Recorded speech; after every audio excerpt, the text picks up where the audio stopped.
지금 중국발 대규모 자금이 암호화폐 시장으로 유입된다면 어떻게 될까요? 이번에 중국 법원이 한 사람한테 무기징역을 선고하면서 전 재산 몰수를 함께 명령했죠. 한때 아시아에서 두 번째로 돈이 많았던 사람입니다. 근데 이상하지 않으신가요? 몰수당한 돈은 이제 어디로도 가지 못해요. 국고로 들어가면 끝입니다. 근데 시장은 이 판결을 보면서 오히려 돈이 움직인다는 이야기를 하고 있는데요. 오늘은 그 이유를 풀어드리기 전에 제 결론부터 말씀을 드려보자면은 이 판결은 한 기업인의 몰락으로 끝나는 사건이 아니라요. 중국의 큰돈들에게 재산은 언제든 나라 것이 될 수 있다는 기억들을 다시 새긴 사건입니다. 그리고 그렇게 불안해진 돈들이 이미 오래전부터 빠져나가던 길 위에서 암호화폐가 올라 있습니다. 그리고 국경을 넘고 싶어하는 돈이라는 이 수요의 성격 자체가 XRP가 애초에 하겠다고 만들어진 일과도 겹쳐요. 중국 광동성 선전시 중국인민법원이 헝다그룹 창업자 쉬자인 전 회장에게 무기징역을 선고했고 혐의가 무려 8가지입니다. 불법으로 대중 예금을 끌어모은 죄, 그리고 자금 모집 사기, 불법 대출, 증권 사기 발행, 중요 정보 공시 의무 위반, 불법 자금 운영과 업무상의 횡령까지, 그리고 뇌물까지도 포함이 됐어요. 이 중국에서 뇌물죄는 상당히 중하게 다뤄지고 있죠. 여기에 대해서 중국의 법원은 정치적인 권리를 평생 박탈하고 개인 재산을 전부 다 몰수하겠다 명령했습니다. 이 몰수라는 것은 벌금과는 다릅니다. 벌금은 정해진 금액을 내는 거죠. 몰수는 형벌로서 전 재산을 통째로 국가가 가져가는 겁니다. 여기에 불법으로 번 돈은 계속해서 추징할 거고요. 거기서 모자라면 손해배상까지도 청구하라고 했습니다. 회사도 무사하지 못했어요. 헝다그룹의 88억 2천만 위안, 헝다 부동산의 70억 위안, 우리 돈으로 합쳐 3조 2천억 원 규모의 벌금이 나왔는데 중국 법원이 형사사건에서 기업에 매긴 벌금으로는 역대 최대급입니다. 같은 날 두 아들도 형을 선고받았어요. 헝다 관련자 56명이 짧게는 1년 10개월, 길게는 18년형을 선고를 받았습니다. 이 본인은 지난 4월 재판에서 혐의를 인정했다라고 전해지고 있습니다. 이 사람이 어떤 사람이었는지는 1996년 헝다를 세워가지고요. 2017년 매출 기준 중국 1위 부동산 회사까지 키웠고 그 해 본인 재산은 블룸버그 집계로 420억 달러, 아시아 2위 부호였습니다. 지금 환율로 어림잡아보면 59조 원쯤 되는 엄청난 돈인데 2020년 중국 정부가 부동산 회사들의 빚을 조이는 규제를 시작하면서 돈줄이 막혔고 2021년 부채 3천억 달러, 우리 돈 420조 원 언저리를 아는 채로 갚지 못하는 상태에 빠졌습니다. 한때 전 세계에서 가장 빚이 많은 부동산 회사로 불렸던 곳이 2024년 홍콩 법원의 청산명령을 받았고요. 지난해 8월달 상장 폐지되면서 이번 판결까지 오게 된 겁니다. 이 정리드리자면 아시아 2위 부호가 9년 만에 감옥과 빈손으로 끝났다는 거. 그렇다면 이번 판결이 헝다 이야기로 끝나지 않을 거고 왜 본격적인 중국 자본들의 이동이 이야기가 되느냐? 한번 이렇게 상상을 해보시죠. 한 아파트 단지에서 제일 넓은 집이 어느 날 통째로 나라 소유로 귀속됩니다. 나머지 집주인들 심정이 어떨까요? 내 집도 언젠가 저렇게 되는 거 아니냐? 내 재산도 이러다가 뺏기는 거 아니냐? 이런 생각들이 스치는 순간 행동부터 달라집니다. 물론 여기서 헝다의 회장 같은 경우는 법원에서 유죄가 확정된 사람이죠. 무죄인 사람들이 재산을 빼앗긴 사건이 아니에요. 근데 돈의 심리 자체가 그 구분을 자주 생략을 합니다. 특히 중국에서는요. 지난 몇 년 사이 잘 나가던 창업자들이 공개석상에서 차례대로 사라졌다가 돌아오는 일들이 반복되고 있죠. 그러다 보니까 학습이 쌓일 수밖에 없겠고 이번에는 그 학습 위에서 2위 부호의 전 재산이 실제로 나라 재산으로 귀속되는 이런 장면이 얹히게 된 겁니다. 특히나 중국은 개인이 1년에 바꿀 수 있는 외화가 5만 달러로 묶여있는 나라죠. 비유드리자면 출국장에서 1인당 붙일 수 있는 수화물 무게가 정해져 있는 셈인 건데 여기서 문제는 짐이 트럭 몇십 대 분량인 사람들이 있다는 겁니다. 감이 잘 안 오실 테니까 숫자부터 말씀드리자면요. 이 쉬자인 회장의 전성기 재산 420억 달러를 이 한도로만 옮긴다고 계산을 하면 무려 84만 년이 걸립니다. 84년이 아니라 84만 년이요. 그러니까 규정 안에서는 답이 안 나오는 돈들이 규정 밖의 방법을 찾아왔고 블룸버그가 올해 6월 달에 그 실태를 보도했습니다. 가짜 무역 서류, 지하 금융망, 해외 소비를 이용한 우회, 그리고 암호화폐까지도. 이 보도에서 디지털 자산은 중국 부유층 자금이 빠져나가는 주요한 길로 지목됐고요. 암호화폐를 통해서만 2조 5천억 원 규모가 반출됐다는 제목이 붙었습니다.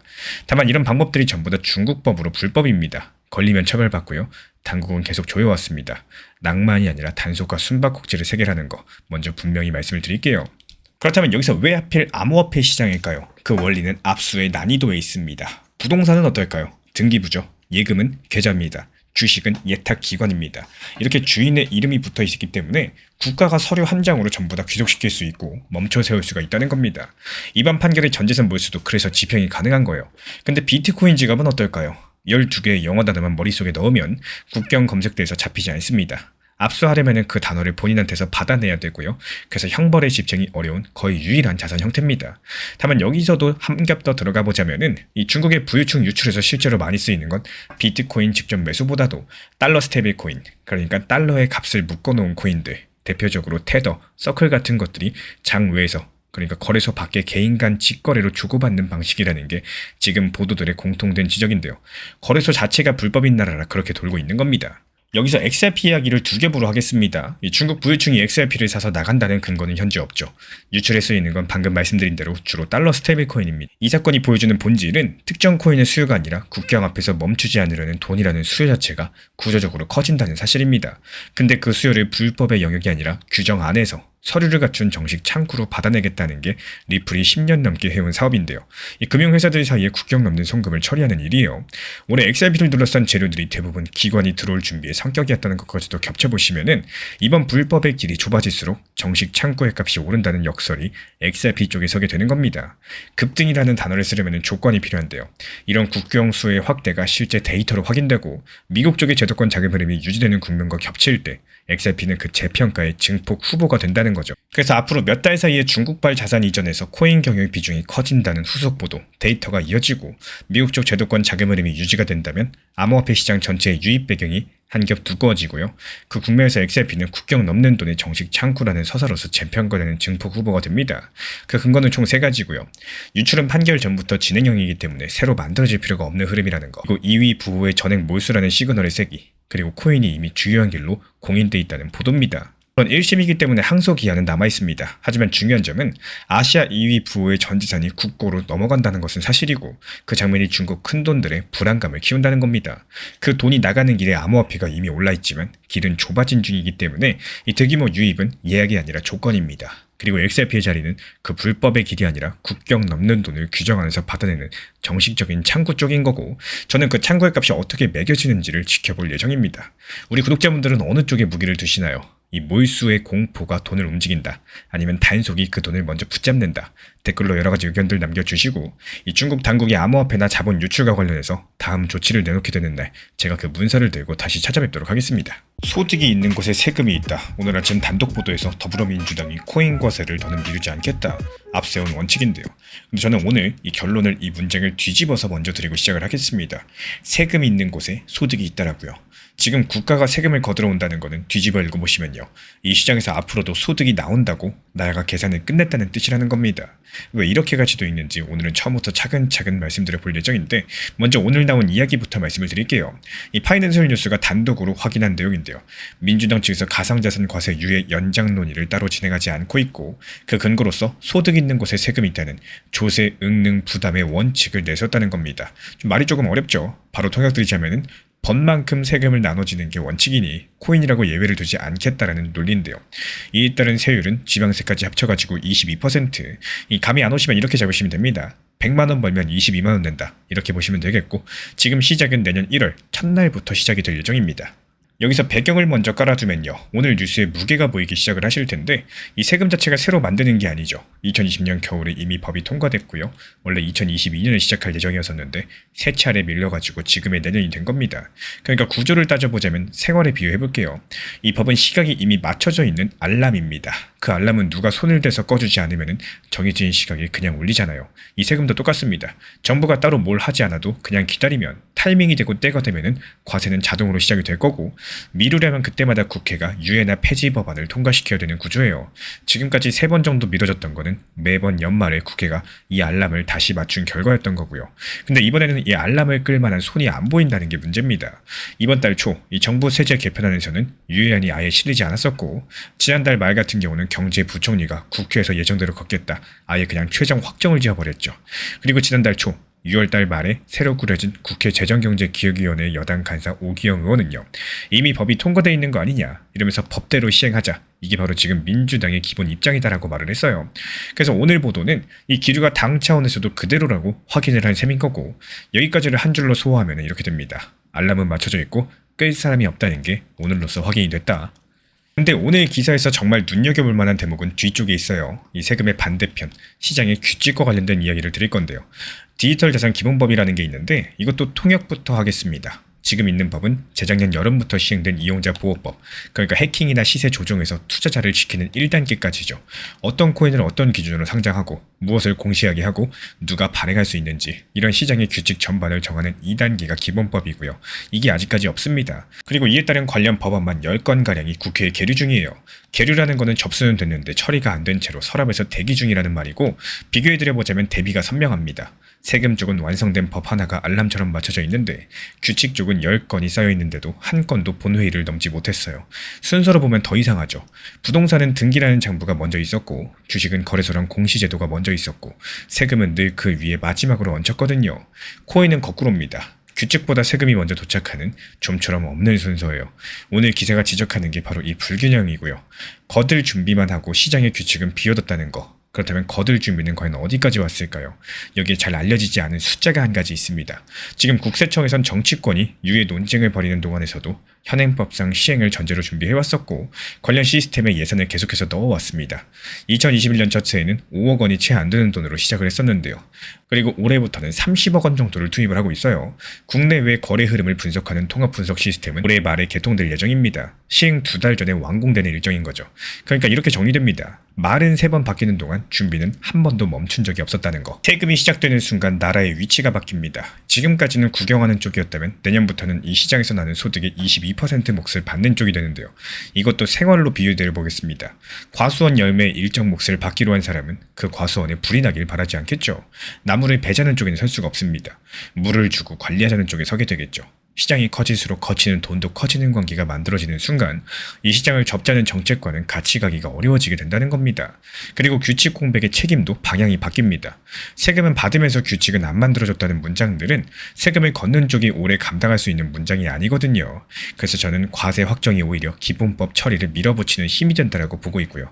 실제로 여당 쪽에서 기본법 제정을 다시 굴리고자 하는 움직임이 있다는 보도가 이미 나와 있는 상태죠. 최근에 영상을 통해 가지고 리플 XRP 중요 타점들 그리고 속보 내용들 전달을 드리고 있다 보니까요. 촬영 시간, 편집 시간들 때문에 아무리 빠르게 전달드리고자 하더라도 어쩔 수 없이 조금은 시간이 걸리는 경우가 있습니다. 그래서 리플 전용 정보방 커뮤니티에서는 조금 더 발빠르게 속보 전달드리고, 그리고 여기에 맞는 정확한 리플 중요 타점들 빠르게 전달 도움 드리고 있기 때문에 댓글창 하단 링크 또는 현재 보이시는 번호로 문자 신청 남겨주시면 입장 안내 도움 드리도록 하겠습니다. 그래서 이 과세는요, 설계 자체가 국내 원화거래소 체제 위에 서 있습니다. 세금 계산의 기준 가격은 국내 거래소가 공시한 값으로 잡고요. 과세했을 거래 자료도 국내 거래소가 냅니다. 국가가 이 시장에 내년에도 그 뒤에도 이런 방식으로 여기서 돌아간다, 이런 것들을 제도 문서에 적어놓은 셈인 거고, 대한민국에서 원화로 활발하게 사고 팔리는 코인들, 대표적으로 XRP도 그 안에 들어있죠. 그 거래가 이루어지는 국내 기반이 계속 간다는 전제를 받은 겁니다. 그리고 한 가지 더 있어요.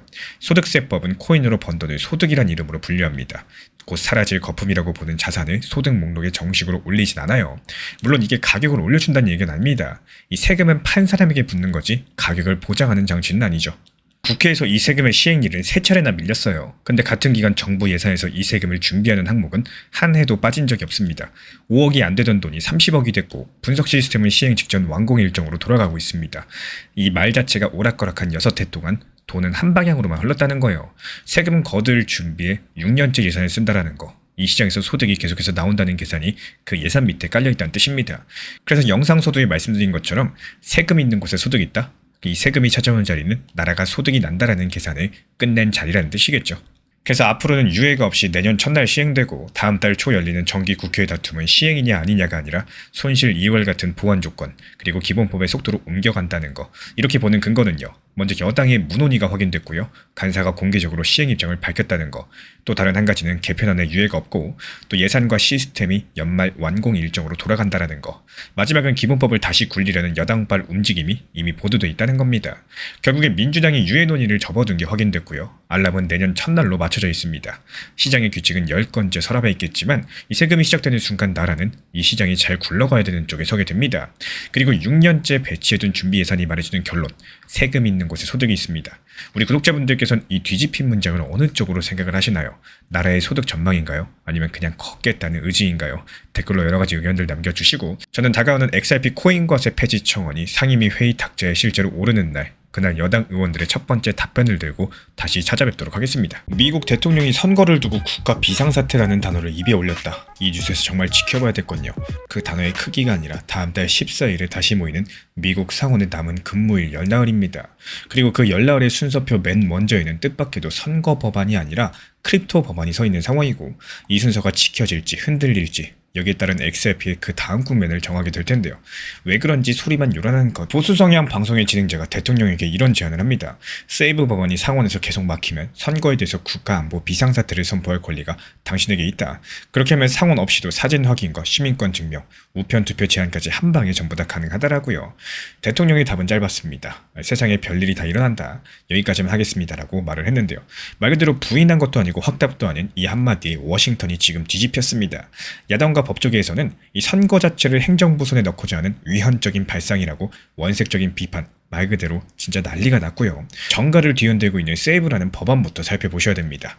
이 세이브 법안은 연방선거에서 유권자로 등록할 때 시민권을 증명하는 서류를 내게 하고요. 투표할 때는 사진이 들어간 공적 증명을 제시하게 하면서 시민권 없는 사람을 유권자 명부에서 지우도록 각 주의 의무를 지우는 법입니다.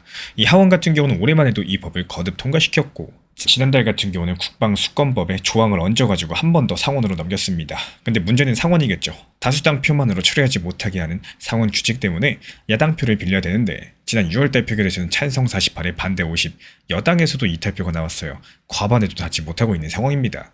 이번 달 초에는 사진 확인 하나만 떼어낸 축소판이라도 통과시키려고 했었지만요. 이것마저도 무산이 됐었고 그리고 지금 미국의 상원은 여름 휴회 중에 있죠.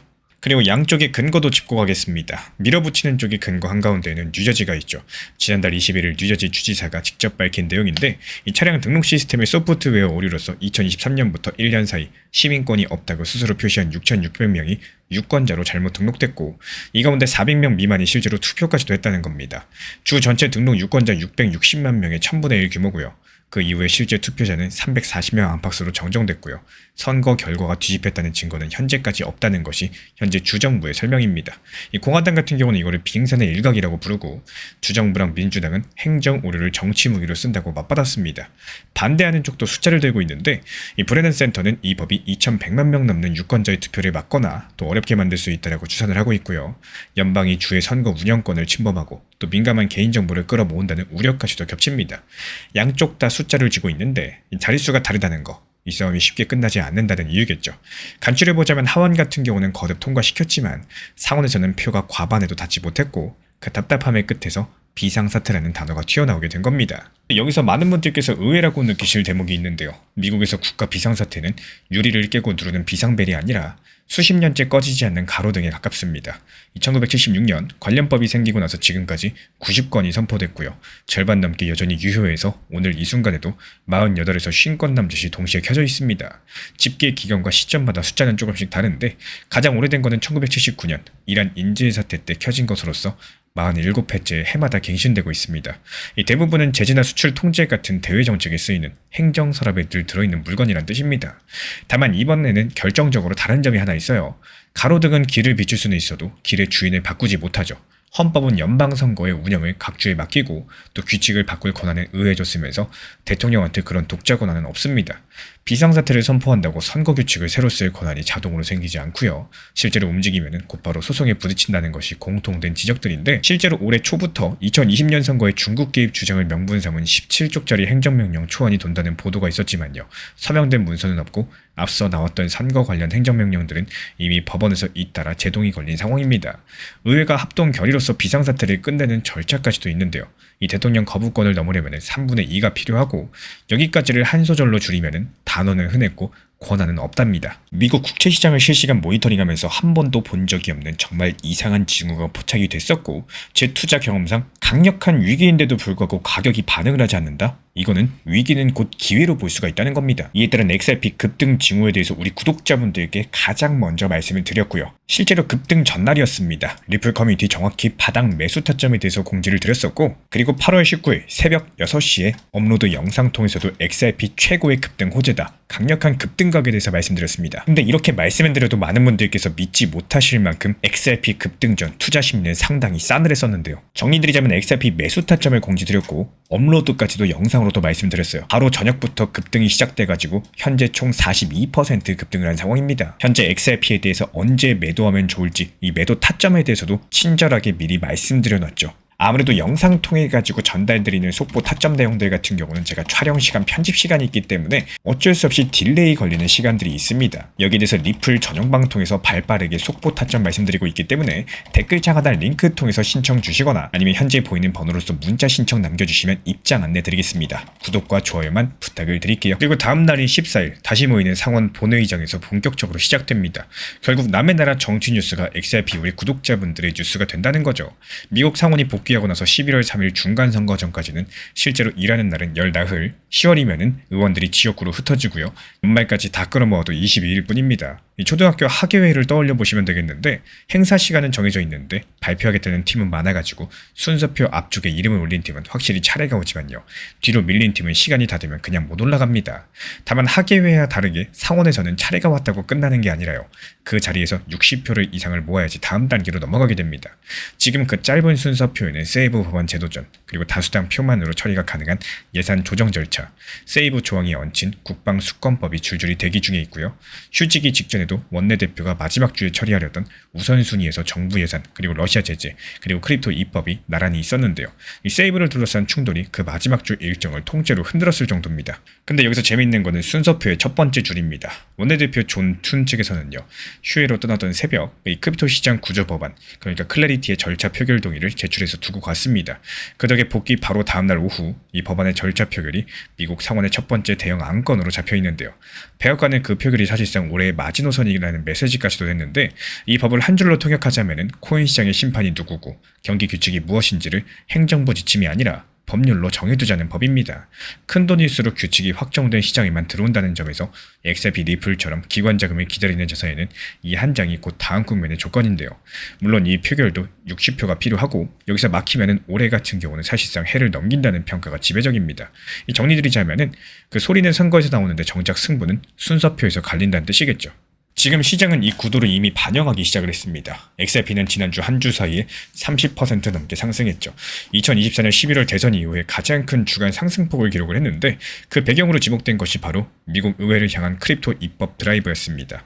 글로벌 시세를 지금 환율로 어림하면 한 개에 2,000원 언저리인데요. 그리고 여기에 대해서 정확히 4년 전 이 중간 선거를 떠올려 보세요.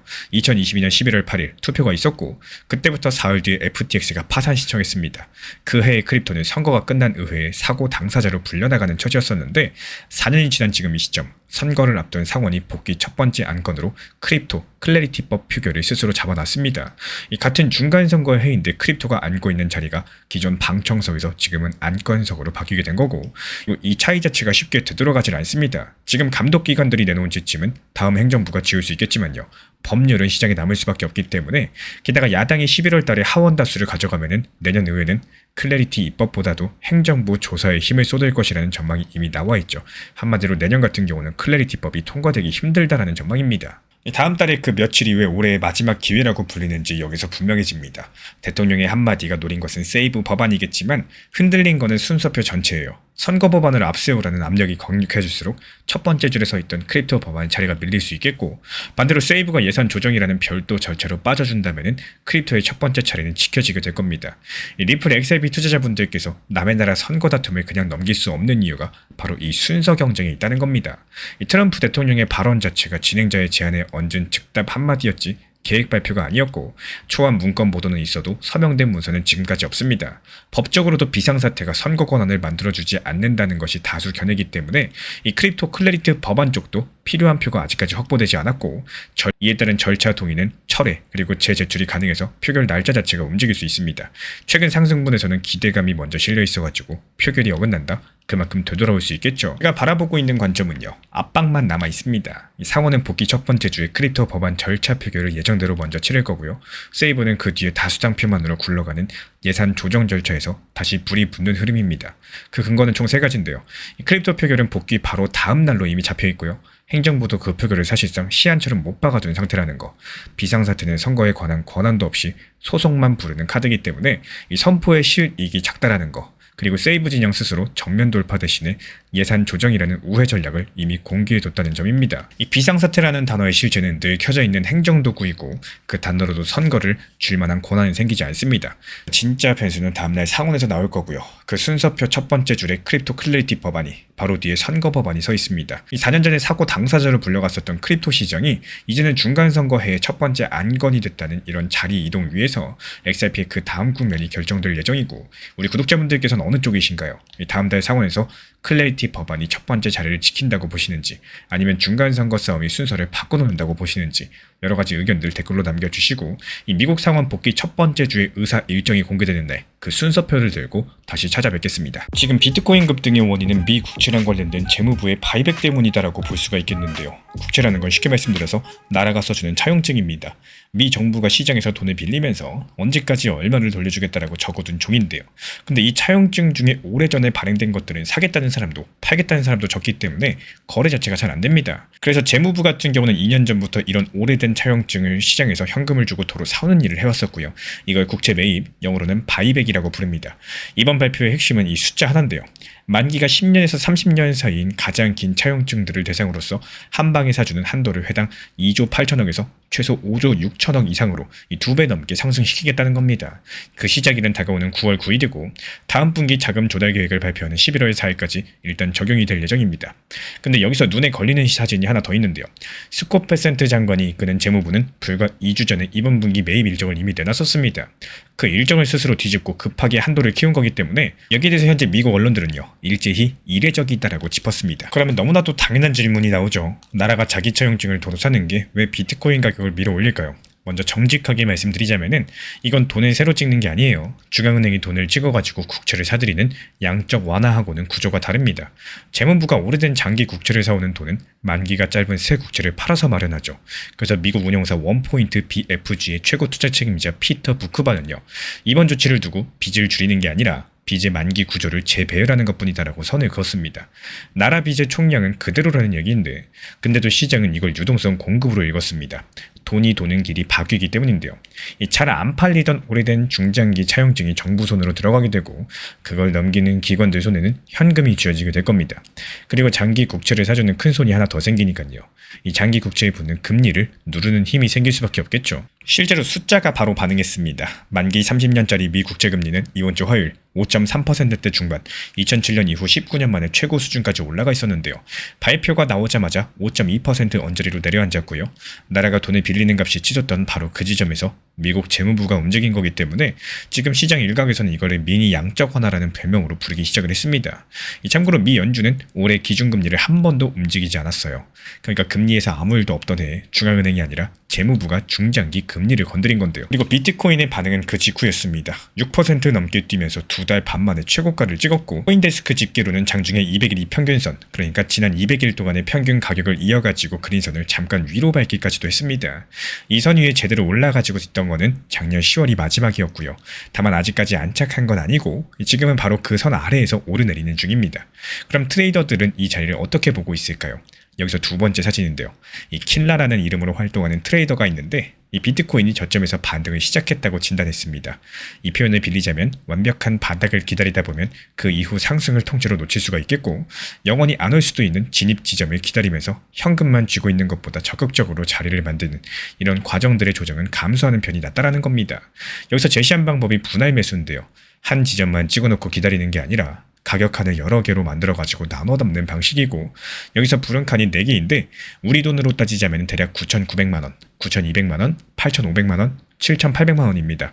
재밌는 건 지금 가격이 이 중에 맨 위 칸, 두 번째 칸 사이에서 움직이고 있다는 점인데요. 그리고 4년 주기, 그러니까 4년에 한 번씩 큰 상승과 하락이 반복되어 왔다는 이 시장의 오래된 공식이 바뀔 수 있다라고 하면서도 길게 보는 목표는 그대로 뒀습니다. 우리 돈으로 2억 1천만원 이상인데요. 최근에 영상을 통해 가지고 리플 XRP 중요 타점들 그리고 속보 내용들 전달을 드리고 있다 보니까요. 촬영 시간, 편집 시간들 때문에 아무리 빠르게 전달드리고자 하더라도 어쩔 수 없이 조금은 시간이 걸리는 경우가 있습니다. 그래서 리플 전용 정보방 커뮤니티에서는 조금 더 발빠르게 속보 전달 드리고, 그리고 여기에 맞는 정확한 리플 중요 타점들 빠르게 전달 도움 드리고 있기 때문에 댓글창 하단 링크 또는 현재 보이시는 번호로 문자 신청 남겨주시면 입장 안내 도움 드리도록 하겠습니다. 이 나스닥 상장사 스트라이브, 종목 코드 SS 대표 매트콜의 분석이 흥미로운데요. 이 회사는 회사 돈으로 비트코인을 사모으는 곳이고 지난달 기준으로 2만 개 가까이 되고 있습니다. 콜이라는 사람의 이력이 재미있는데 원래 미국에서 가장 큰 공무원 연금인 캘퍼스에서 우리 돈 100조 원 가까운 채권을 굴리던 사람입니다. 국채를 업으로 다루던 사람이 지금은 달러 쪽을 의심하고 있는 겁니다. 이 최근 X에 올린 전망은 이래요. 달러 인덱스, 그러니까 유로나 엔 같은 주요국 돈들과 견줘가지고 달러가 지금 얼마나 힘이 센지를 숫자 하나로 보여주는 지수가 있는데 이 지수가 10년 넘게 구조적으로 내려가는 국면에 있고 이 흐름이 이어질 가능성이 높다라고 봤습니다. 그 근거로는 과거를 꺼냈어요. 비트코인의 큰 상승장은 전부 달러가 의미 있게 약해질 때 나왔다는 겁니다. 2017년, 2020년에서 2021년까지 그리고 2025년 이 지수는 요즘 99 안팎세에 있는데요. 이 콜은 이게 2008년에 찍었던 사상 최저인 70 근처까지 내려갈 수 있다고 보고 있어요. 지금 자리에서 달러의 힘이 3할 가까이 더 빠진다는 뜻인 건데 그런 경우에 비트코인은 지금까지 경험해 본 적이 없는 거시 환경의 순풍 안에 들어간다면서 앞으로 5년에서 7년을 강력한 상승 환경으로 내다봤습니다. 그리고 지금부터는 오늘 가장 드리고 싶었던 말씀을 드리겠습니다. 이 급등재료랑 콜의 5년짜리 전망은 따로 노는 이야기처럼 보이겠지만요. 뿌리를 파보면 같은 자리에서 만납니다. 미국의 나라 빚인데요. 사진 몇 장만 다시 보겠습니다. 미 정부 부채는 우리 돈으로 5경 6천조 원 규모까지 왔어요. 조 다음 단위인 경이 나오는 숫자입니다. 시장에 풀린 국채에 한 해 물어야 되는 이자만 1,500조 원대고 지금까지 쌓인 빚의 평균 이율은 7월 기준 3.44%인데요. 새로 30년짜리 빌리려면 시장이 부르는 값은 5%대입니다. 굴러갈수록 비싸지는 구조란 얘기겠죠. 그럼 이 상황에서 재무부가 고른 카드가 중장기 금리를 직접 누르는 매입 확대였습니다. 그런데 정부가 빌리는 값을 인위적으로 눌러주는 방향성은요. 결국에 돈의 가치 쪽에 부담을 얻는 방향이기도 합니다. 콜이 말하는 달러 약세 시나리오가 정확히 그 지점인데 그러니까 비트코인을 밀어올린 단기 재료 그리고 5년에서 7년짜리 상승 환경 논리는 사실 같은 문장에서 출발한다는 사실들 빚이 너무 커져가지고 정부가 직접 움직이기 시작했다는 문장입니다. 제가 정말 중요하다라고 생각하는 부분들 말씀드리도록 하겠습니다. 먼저 첫 번째, 이번 매입 확대가 빚을 줄이는 조치가 아니에요. 돈을 새로 찍는 것도 아닙니다. 그 재원은 새로운 단기 국채 발행이고 공식 목적도 시장 유동성 지원이기 때문에 잇따른 경제학자 모하메드 엘리언 측에서는요. 효과가 단기에 그칠 수 있고 부작용 위험도 크다라고 경고를 했습니다. 이 금리를 인위적으로 누르면 물가 잡기가 더 어려워질 수 있다는 지적도 나왔어요.